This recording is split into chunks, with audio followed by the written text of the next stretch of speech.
How structural designing works in precast concrete technology. So in this session, we are going to understand how structural design works in precast concrete systems.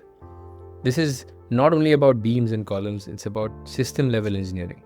In precast construction, we design load paths, modular integration, lifting behavior, transport stresses, and final service performance all together. Unlike traditional construction, precast design must think about the element from the factory to the final installation. Today we will go step by step through that entire process. Traditionally, cast-in-situ concrete behaves as one continuous mass.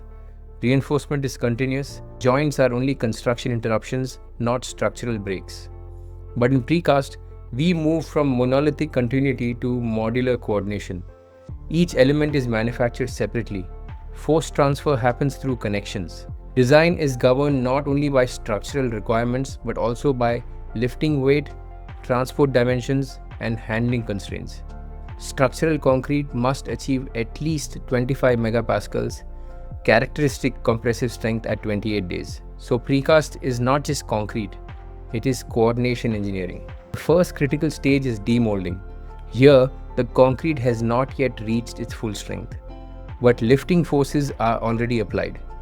The panel experiences gravity from self-weight, lifting forces at anchor points, and suction or adhesion force from the mold. This is often the highest stress to capacity ratio in the entire life of the element. This is called a critical phase. That is why tension bars and lifting design must be carefully engineered.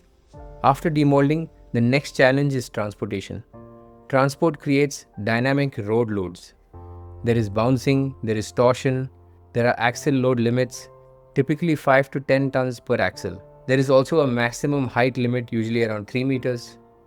Because of these constraints, buildings must be segmented to modules that can be transported safely. So logistics directly influence structural segmentation. Now we reach erection. At this stage, the panel is standing but not yet fully connected. Temporary wind bracing is required. At the base, high-strength shim pads are placed. These shim pads ensure load transfers properly once grout is poured. The stiffness of the shim and grout must be compatible. Otherwise, stress concentrations may occur. During erection, stability is temporary, but design responsibility is permanent. Now let's talk about pre-stressing. In analysis, tendons are modeled as equivalent external loads. The strand profile is designed to counteract service moment. Pre-stress force reduces over time. There are two types of losses: instantaneous losses, elastic shortening and anchorage slip; long-term losses, which is creep, shrinkage and relaxation. Pre-stress loss versus time graph shows this reduction clearly. Accurate prediction of these losses is essential for service performance. For heavy machine foundations, we design for kinetic forces like vibration and resonance. Mass provides damping. A massive concrete block foundation absorbs energy. For segmental paving slabs, there is no vertical interlock. Load is transferred through compacted soil subgrade. Maximum traffic index is 6. Minimum soil resilient modules should be around 5100 psi. So foundations and slab design depend on use case behavior. Connections are the backbone of precast. A vertical double joint transfers shear using double action and friction. Design rule is doubles must resist at least 50% of the sliding forces. Then we have horizontal stitch plates. These are welded steel plates embedded in the panels. Their function is to tie independent panels into one unified shear wall system. Connection detailing defines structural continuity. In seismic zones, precast often follows emulative design. That means we mimic monolithic behavior using wet joints or grouted sleeves. Key concepts: strong column and weak beam philosophy. Connections provide ductility. They must deform without brittle failure. Mass reduction reduces base shear.